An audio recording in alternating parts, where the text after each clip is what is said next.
સૌથી પહેલા તો ઉપરથી ફોક્સ લાવવાના છે. આપણે લઈ જવાના હતા ફોક્સ, એટલે પહેલા એને ખોલી ના કરા બોક્સમાંથી, કારણ કે ઉપર નીચે ફિટ કરવાના એના કારણે ઉપર ફિટ થાય બોક્સને કમ્પ્લીટ કરી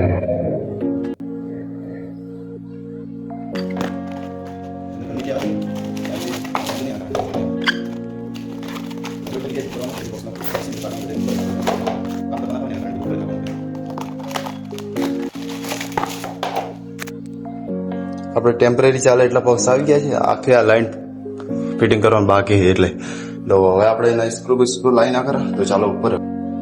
આપણે જે એંગલમાં ફોક્સ લગાવવાના જે એલઈડી લાઇટ માટે ને એમાં અરે સિલા વાપરવાના છે. અરે ફોક્સ ના છે જે સાઈડની પટ્ટી અમે ખોલી હતી, પહેલા અમે આ રીતના ફિટ કરતા હતા, અને હવે પછી અમે જે ફિટિંગ કરવા માંડે એટલે ડાયરેક્ટ ફોક્સ જ ફિટ કરે, કારણ કે એમાં ટાઈમ થોડો વધારે લાગતો હતો ને એટલે. તો હવે આપણે અરે સિલા વાપરવાના છે ને એક વસ્તુની જરૂર છે યાર. હવે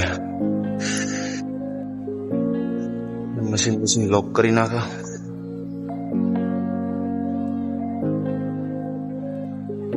મશીન ટેપ પટેન ડિસમેચ. સૌથી પહેલા આપણે બોક્સની જે પટ્ટી છે ને ઊંચી કરી નાખે.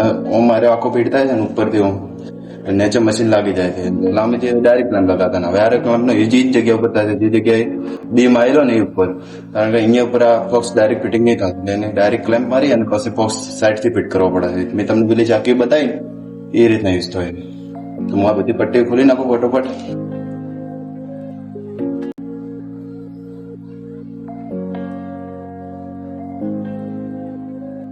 મિત્રો હવે આપણે ઉપર ચડી ગયા. ઉપર આપણે કઈ રીતના બોક્સ ફિટ કરવાનું હું તમને બતાવું. તો ચાલો,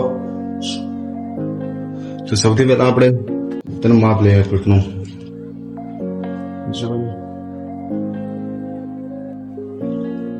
અંદર અંધારું બહુ આવે છે એના કારણે ફ્લેશ લાઈટ ચાલુ રાખવું પડે. માપ લઈ અને અંદર સ્ક્રૂ લગાવી દેવાનું, કે આમાં ચુંબક આવે છે એટલે સ્ક્રૂ નચો નહીં પડતો ગમે મશીન નથી પડતો. એટલે એક્ઝેક્ટ માપ લઈ આ રીતના બોક્સને લગાવી બોક્સની ફિટિંગ કરી.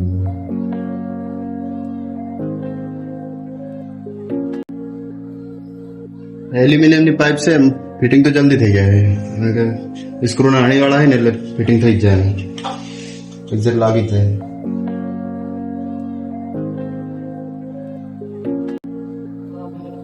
એક બોક્સ ફિટ કરતા આટલો ટાઈમ લાગે. તો હેલો મિત્રો, આપણે જે સામેની લાઈન હતી આખી ફિટ કરી નાખી. હવે બાકી રહી એના સામેની. હવે અને આપણે ક્રોસમાં બોક્સ ફિટ કરવાના છે.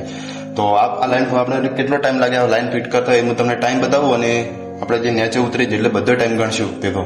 એટલે કલાક લાગે, અડધો કલાક લાગે, જે ટાઈમ લાગે એ તમને હું બતાવું. અને આજે બોક્સ ફિટ કરવાની વચ્ચે ફિટ કરવાની. ધારો કે મેં આ સામેની બાજુ બે બોક્સ ફિટ કરાવી, એના વચ્ચેની એક્ઝેક્ટ આટલેથી આટલે આવશે, એટલે ક્રોસમાં મેં ફિટ કરો છો, કારણ કે જગ્યા ના રહી જાય, ગેપ ના રહી જાય એના કારણે. તો ચાલો આપણે ફિટ કરીએ. કેટલો ટાઈમ લાગે આપણે 1.5 કલાક. 10:30 ચાલુ કરી દો અને 12 વાગ્યા પર. એટલે હવે આપણે જે બોક્સ ફિટ કરે એ લાઈનમાં આપણે કેટલા બોક્સ આવે એ હું તમને બતાવું. એ લાઈનમાં આપણે જે બોક્સ આવે 30 આવ્યા છે. તો જોઈ શકો છો આપણે આટલેથી સ્ટાર્ટ કરી તો આ ખૂણેથી, અને સામેના ખૂણે જવાનું હતું. તો એટલા ઉંચીના 30 બોક્સ આવ્યા. અને હવે ખાવાનો ટાઈમ થઈ ગયો છે, તો મળીએ ફરી બપોર પછી. તો હવે આપણે જે બાકી રહી છે એક જ લાઈન બાકી રહી, તો એ આ બહારની લાઈન છે તમે જોઈ શકો છો. અને જે કાચ મારેલા છે છેલ્લે લાસ્ટ વાળી, તો ઓમ બધે focus light LED light focus લગાઈ જાય બધા. હવે આપણે જે બાકી આ એક જ લાઈન બાકી છે, આનું લાઈનનું કામ પતી જાય એટલે આપણે એક સામેની બાજુ એક પટ્ટો 5-10 ફોક્સ લાગે એટલું બાકી રહ્યું છે, એ પતી જાય એટલે બસ આપણે જે ક્લેમ્પ મારેલા છે એ ફોક્સ ફિટ કરવાના છે. તો આપણે હવે આનું કામ સ્ટાર્ટ કરી નાખીએ. તો ચાલો.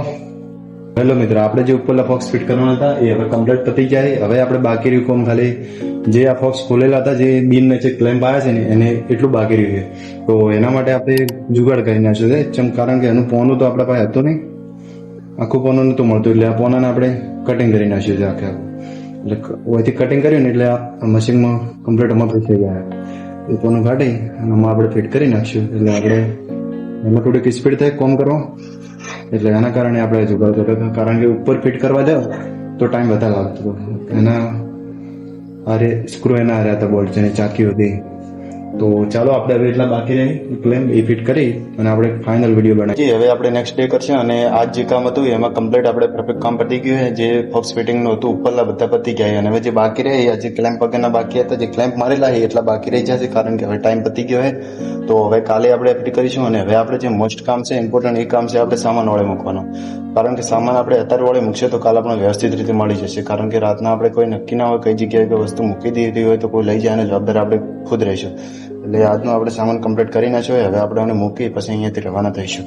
તો મિત્રો વિડીયો સારો લાગે તો વિડીયોને શેર, લાઇક અને કોમેન્ટ કરવા ના ભૂલતા. તમારા મિત્રો સુધી જરૂરથી પહોંચાડજો. Thank you.